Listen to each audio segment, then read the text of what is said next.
Howdy folks, how are you all doing on this beautiful, beautiful day? How are you? Yes, you sat there. Well, I'm sure you're going to have the most amazing day today because you deserve it.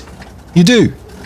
So grab a drink, sit back, put your feet up and enjoy this one because you're really going to like this one. Today's gameplay involves the mighty Baboon King himself. Drum roll, please!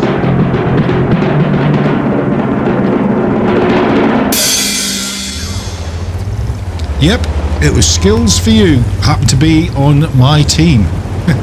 Funny that, eh? It was a great game, Skill. Thanks for being part of the team, buddy. It was a pleasure and an honour. There you go. Shout out to the Master Baboon himself, the Baboon King. Skills for you. Well done, buddy. But as I say, you're in for a treat today because we are in the mighty Lowe. The German tier 8 heavy tank, well it's a super heavy, on Glacier.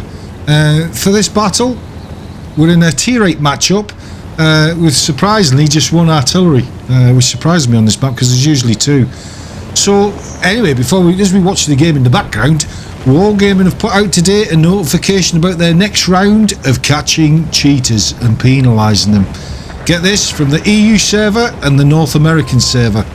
And they emphasised how they will not tolerate cheating. But if you're on the Russian server, it's okay to use illegal mods to cheat. And I'm not joking. I'm not kidding about this. Nothing about the game rigging cheaters, or even the slightest mention of being investigated or even looked at, whilst they're sat on the toilet taking a shit.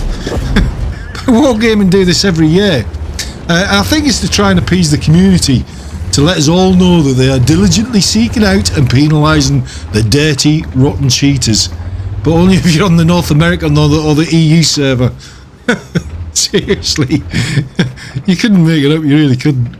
Klaus, he just posted a video on about this today, and it's definitely worth watching. So after you've watched my video, of course, to the end, then hop over to his channel and show him some love by watching, liking and subscribing. And of course, like and subscribe here too. Well, you know it makes sense. And if you want to be involved in this gold giveaway, I'll leave the link above. All you need to do is go to that video, like, subscribe and leave your in-game name with the server that you play from for a chance to win the giveaway of 10,000 gold, 5,500 gold and 2,500 gold. There'll be 3 people selected in about 2 weeks from now. So if you want a chance to try and get that into your little balance in game, then just do as I say, and I'm going to pick 3 people randomly. I'm going to do a video on it so you can see it's all level and above board. And congratulations to the people who potentially are going to win. But anyway, all I can say is, Klaus, keep up the great work, buddy. You're doing a grand job exposing these dirty, rotten cheaters. But here's an interesting snippet of information about the Lowe. And I'm not sure whether you're going to know this, but I'm going to tell you anyway. The Panzerkampfwagen 7 Lowe, or better known as the Lion, it was a design for a super heavy tank created by the Krupp industry for the German government during World War II. And get this, it was to boast the 105mm L70 high velocity gun with a top speed of 23 kilometers an hour, but they actually went on to redesign it a couple of times and they ended up putting 150mm of frontal armour on it with the 8.8cm L71 gun and up the speed to 35 kilometers an hour. Obviously Wargaming took this on as a blueprint because the project itself, it was actually codenamed the VK7001K. But it never ever left the drawing board. It's been updated a few times and redesigned and whatnot. But it was actually Adolf Hitler himself who actually cancelled it. Believe that or not. There you go. You learn something new on this channel, don't you? But of course, the Lowe that we all know and love, it's got similar characteristics. It retained the original 105mm gun with a damage output of 320 with a standard round, 320 with a premium round, and 420 with a high explosive round. And the pen values for the standard rounds was 234, and for the Make Me Better player rounds it was 294 and 60 for the HEs, with an aim time of 2.8 seconds. Now the hit points on this tank is 1,650, the armour to the front is 150, 100 to the side and 80 to the rear. And the dispersion on this tank is 0.33, so it's a pretty accurate cannon. It really is. It doesn't let you down very often. You do bounce some shots, of course you do, and there's some shots that are going to miss, but that's just pack and parcel of this game though, isn't it? It's got a standard viewing range of 400 metres, so that's pretty good. Now here's an interesting snippet for you. The Lowe, it carries 80 rounds. Now I wonder if anybody ever in the history of World of Tanks has ever come close to firing every round in a battle. Considering it fires 5 rounds per minute, so if you actually managed to do this, the maximum you could fire was 75 rounds. Eh? There you go, there's a little pearl of wisdom for you to tell your chums at your next barbecue. So what's this tank good at then?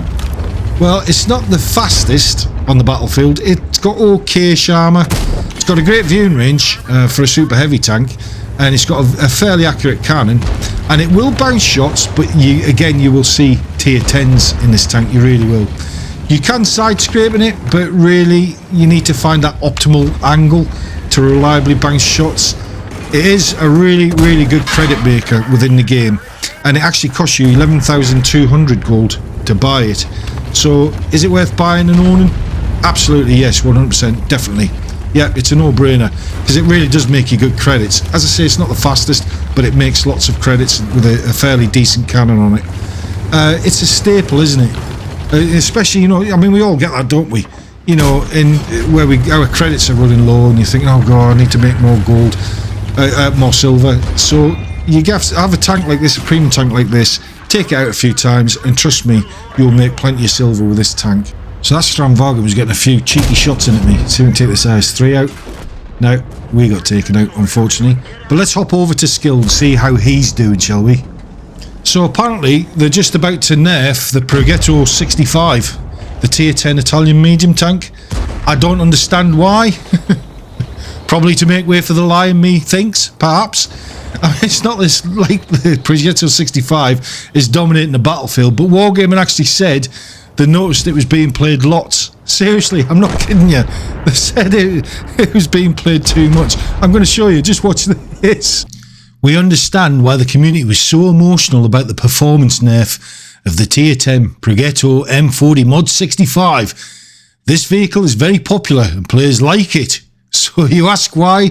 To reduce its effectiveness, since its percentage of wins is about 49%, which is not high value, but in this case we pay attention to 2 other very important parameters. The Progetto M40 Mod 65 is the most popular tier 10 medium tank in the game over the past 6 months, and its popularity continues to grow. So we're going to nerf it, so people don't want to play it. What? Are you serious, Wargaming? What? Who came up with that pearl of wisdom? Who actually put this forward into the arena for consideration? That's just mental. That's crazy. It really is. And this vehicle is in the top 3 in terms of average damage dealt per battle among all tier 10 medium tanks.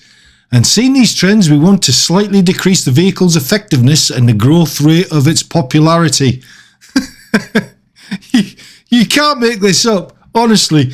So we decided to reduce the vehicle's reverse speed from 23 to 20 kilometers an hour. Go and have a look on the site and you'll see exactly what I'm talking about. Mental. Absolutely mental. How Wargaming come up with these little pearls, I have no idea, but for some reason they've come up with this one, and it makes absolutely zero sense whatsoever. Yes, the AMX M454 needed a little bit of a nerf. I'll give you that one, Wargaming. But the Progetto 65, seriously, because it's too popular? Well, I guess you just can't fix stupid. Come on, Skills, get that STRV for me, the one that was getting free shots at me. See if you can take him out for me, buddy. Go on, do me a favour. The Baboon King, all hail the Baboon King, get him for me. Go on. Yes, top man. See, you can always rely on skill to do the business. To get things done, get the job done. Well done, buddy. That was a great game. Really enjoyed that game. And it's funny, isn't it? You know, when you get these really great players like Skills. Oh, he's taken the dive. He's crushed the IS-3. Fair play to you, buddy. But it's great having you on the team, fella. And I hope we can do it again sometime in the near future. It was a pleasure and an honour. Anyway, we've come to the end of the game, so let's go to the end plates and let's see how we did. So we made a few credits, which wasn't too bad. As I say, this is a great credit maker. Came top for XP, had 3 kills, so overall not too bad. Made 140,000 credits. Anyway, guys, I'm going to leave it there. Have a wonderful, wonderful day. Hope you enjoyed this one. Remember, hit that like, subscribe. Till the next one, take care. Bye-bye.